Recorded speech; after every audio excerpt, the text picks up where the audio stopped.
Hello listeners, I am Chandana Srisai studying MSc Food Technology in Banaras Hindu University. This lecture discusses about the EXIM policy which includes food export and import policy, export documentation and procedures and its applications in food industry. The main discussion points would be the introduction of EXIM policy and the history behind it and the objectives and different EXIM policy throughout the years and food exports. Coming to the introduction, an import is a good or service brought in one country that was produced in another. And exports are those goods and services produced in one country but supplied to buyers in another are known as exports. Now, imports and exports are the components of international trade. If the value of a country's imports exceeds the value of its exports, then the country has a negative balance of trade, and this is known as trade deficit.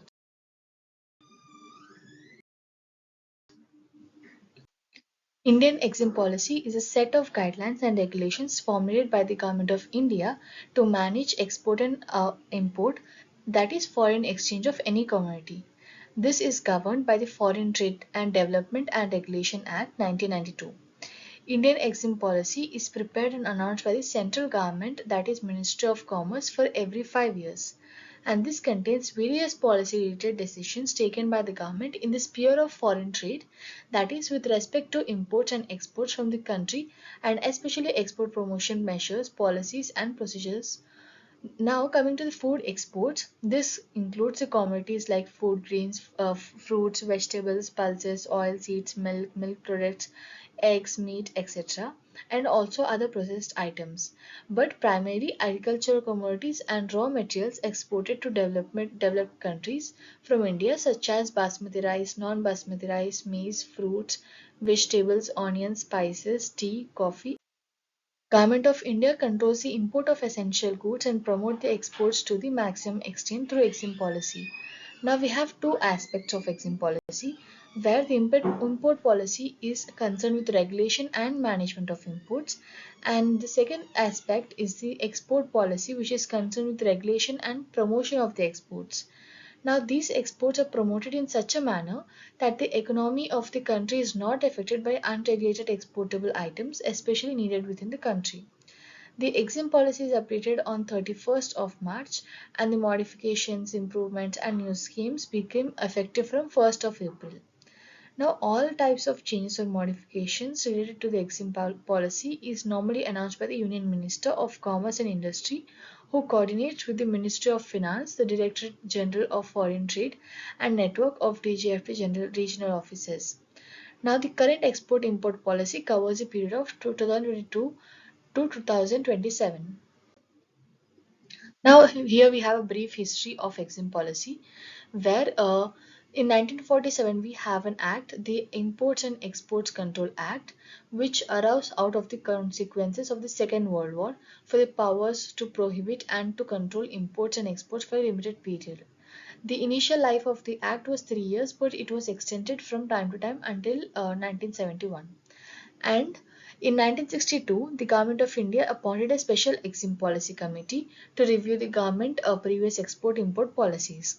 And in 1992, the government introduced in Parliament the Foreign Trade Development and Regulation Bill to provide for the development and regulation of foreign trade by facilitating imports into India and augmenting exports from India. And in 1985, the Government of India approved the committee, and Mr. VP Singh, who is then Commerce Minister, announced the EXIM policy initially and started the practice of notifying 3-year policy, and later gave way to 5-year policy. Now in 1997, the next 5-year policy for the period of 1997 to 2002 was notified, and the tenure of the policy was 5 years in order to provide stability and thereby minimize the uncertainties for exporters and importers. The 5-year policy for the period 2002 to 2007 was modified in 2004 with the change in government and was incorporated into new 5-year foreign trade policy for the period of 2004 to 9. We will study about these changes in the further slides. Now, coming to the main objectives, the first one is to accelerate the economy from low level to high economic levels by exporting and increasing the marketing opportunities. And the second objective is to enhance the local techno-local strength and efficiency of Indian agriculture industry and services. And it is also to stimulate a sustained economic growth by providing access to essential raw materials, intermediates, and etc. This also provides a quality product to consumers at reasonable prices, and it also gives opportunities and encouragement for internationally accepted standards of quality, and it also generates new employment. Now coming to the first policy, which is 1992 to 1997. This policy came in effect from 1st of April 1992, and it remained in force till 31st March 1997. This was introduced by the Government of India to liberalize imports and boost exports. This was 5 years policy in order to bring stability and continuity. And the main thrust of the policy was to remove unnecessary controls and restrictions on exports and imports, making the export trade procedure simple, transparent, and easy to understand. Now, the 80% of old restrictions in exports have been removed, and import duty on capital goods has been reduced with an increased export obligation. Now, the policy aims to accelerate the country's transition to an internationally oriented economy with a view of securing maximum benefits from expanding global market opportunities. Now, coming to the major aspects of EXIM policy, this introduced a duty-free export promotion capital goods, that is EPG scheme, and it also aims to strengthen the advanced license system and waiving of the condition on export proceeds realization, and then rationalization of schemes related to export-oriented units and units in the export processing zones.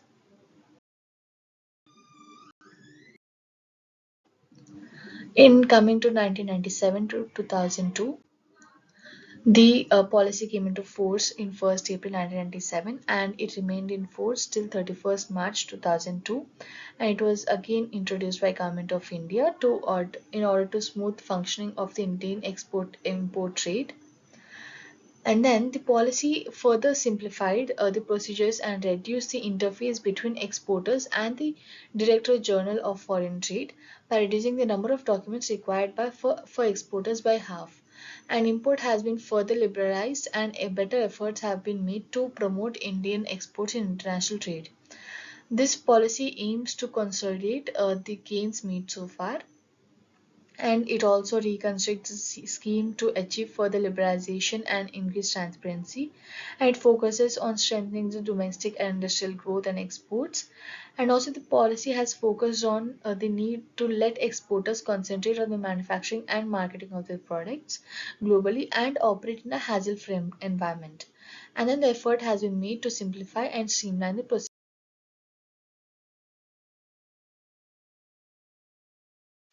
The highlights of EXIM Policy 1997 to 2002 is to introduce EPCG scheme, under which the duty on capital goods has been reduced from 15% to 10%, and to introduce advanced license scheme. And under DEPB scheme, an exporter may apply for credit, and all of the measures were taken, and the export imports were liberalized, and the period of EXIM policy was extended from 3 years to 5 years. These are the highlights. And then coming to the impact of this EXIM policy, it was we had major impact on agriculture, self-reliance, and globalization of Indian economy, and we have impact on the industries. Coming to the agriculture, the efforts have been made in this policy to boost Indian agriculture sector, and these steps include allowing imports of equipment of rupees 5 crores and above under the schemes published, and also this successfully fulfills one of the Indian long-term goals of long-term objective of self-reliance, and the EXIM policy has achieved this by encouraging domestic sourcing of raw materials in order to build up strong domestic production base, and it also accelerated the economy from low level to high level in the Indian market and also in the global market. And a series of reform measures have been introduced in order to give boost to India's industrial growth and generate employment opportunities in non-agriculture sector and as well as different other sectors. Now, the next policy is 2002 to 2007. This policy came into force with effect from 1st April 2002 and remained in force till 31st March 2007. And this deals with both export and import, and this was a third 5-year plan. And the policy features are to take encourage value-added products and to give major trust to agriculture exports by removing export restriction on designated items. And then the objectives are to facilitate sustained growth in exports to attain share of at least 1% of global merchandise trade and to stimulate and sustain economic growth. And all others are like almost same with the other EXIM policies.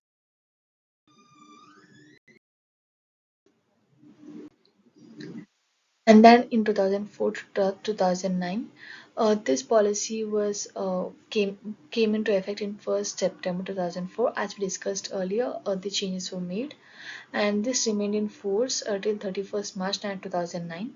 And this was basically a speech given by Ministry of Commerce and Industries for the EXIM policy 2004 to 2009 on 31st August 2004, with a view to continuously increase India's percentage share of global trade and expanding employment opportunities. Certain special focus initiatives have been identified for market diversification, technological upgradation, and etc. Government of India made concerned efforts to promote exports in these sectors by specific sectoral strategies. Free export import was introduced, and in this case an export or import that is permitted freely under export import policy is subsequently subjected to any restriction or regulation. Such export or import will ordinarily be permitted notwithstanding such restriction or regulation, unless otherwise stipulated, provided that the shipment of the export or import is made within the original validity of an irrevocable letter. These are the main elements of EXIM policy, and we would be discussing about the special focus initiatives, board of trade, promotional measures. Coming to the special focus initiatives, we have Vishesh Krishi and Gram Udyog Yojana, which is special agriculture and village industry scheme. And the objectives of this scheme is to promote exports of agriculture produce and their value-added products, minor forest produce, Gram Udyog product, forest-based products, and other products which have been notified from time to time. Then Board of Trade. This has a clear and dynamic role in advising government on relevant issues connected with foreign trade. And BOT has following terms of reference. It advises government on policy measures for preparation and implementation of both short and long-term plans. It also reviews export performance of various sectors and also examines existing institutional framework. And it also reviews policy instruments and procedures for exports and imports, and it also examines issues which are considered relevant for promotion of India's foreign trade and to commission studies for furtherance of above objectives. Then coming to the promotional measures, the Government of India has set up several institutions whose main functions are to help an exporter in his work. And some of these institutions are as follows. We have APIDA, EPC, commodity boards and MAPIDA, IIFT, ITPO, NCTI, ECGC, and many other institutions.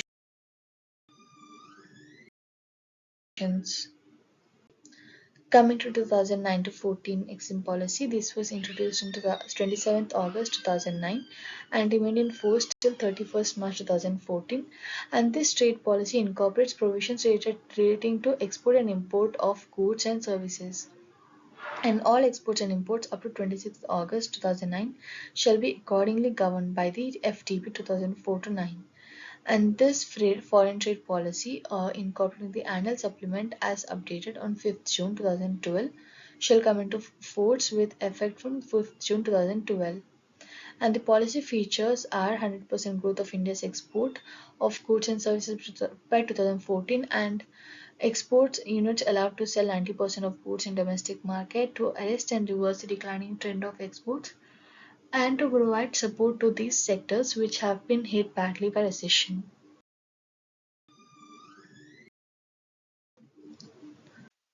Coming to 2015 to 2020 EXIM policy, this was unveiled by Ms. Nirmala Sitharaman, who is the Minister of State for Commerce and Industry, on April 5th, 2015, and this remained in force till 31st March 2020.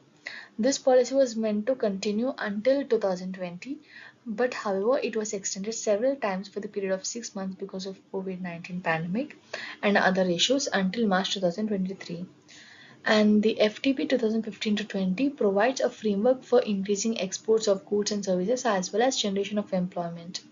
This policy aims to enable India to respond to the challenges of the external environment, keeping in step with the rapidly evolving international trading architecture, and make trade a major contributor to the country's economic growth and development. The objectives are to increase exports to $900 billion by 2019 to 20, and also to raise India's shares in world exports by 2% to 3%. These are the various aspects of EXIM Policy 2015 to 20, which is involved in food and agriculture industries. And coming to the main highlights among the aspects, we have MEIS and SEIS, which have been launched, and the higher level of rewards under MEIS for export items with high domestic content and value addition. And EPCG scheme reduced to 75% to promote domestic capital goods manufacturing. And FTP has to be aligned to Make in India, Digital India, and Skills India initiatives.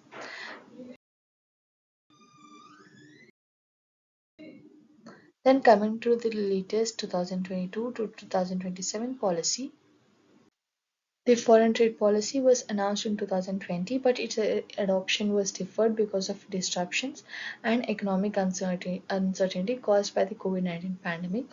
It was expected to be launched on October 1st, 2022. However, the extension of FTP 2015 to 20 delayed the adoption again. The objective of FTP 22 to 27 is to provide strategy to increase India's share in the global trade to 10% by 2047 and 3% by 2027 from the existing 2.1%. Pharmaceuticals, gems and jewelry, marine and agriculture, textiles, leather, engineering goods, etc. are the industries which will be in the focus of this policy. Then coming to the food exports, we have food exports. To export any item from India, export import code is must, and it is issued by DGFT, and exports have to obtain necessary certificates from concerned authorities for the commodities proposed to be exported. They have to comply with the terms and conditions and the notifications issued by the government relating export of commodities and quality aspects then and there. Then we have export licensing, from which the exports from India are free except for certain items that are regulated by FTP. For export of restricted items, export licensing is required, which is issued by DGFT. And compulsory export certification it is a mandatory step for exporting. And APIDA is Agriculture and Processed Food Products and Export Development Authority, and it was established by Government of India. These are the export documentation and procedures where we would be needing important records of an international transaction, and the keys to effective exporting is trade terminology defining the transfer of interest and liability, payment method, etc. And after the sale, proper and timely selection, preparation, and distribution of documents are essential. And problems with documentation can lead to delay in shipment, penalties, unwanted storage cost, and an aggravated buyer. Then the product-specific documentations are which certifies safety, purity, and accordance with US or foreign government regulations. And the Foreign Agriculture Services (FAS) has a portal for companies to access a variety of regulatory sites for food products. In this site, the following are found. Then here are the references which have been used for the lecture. Thank you.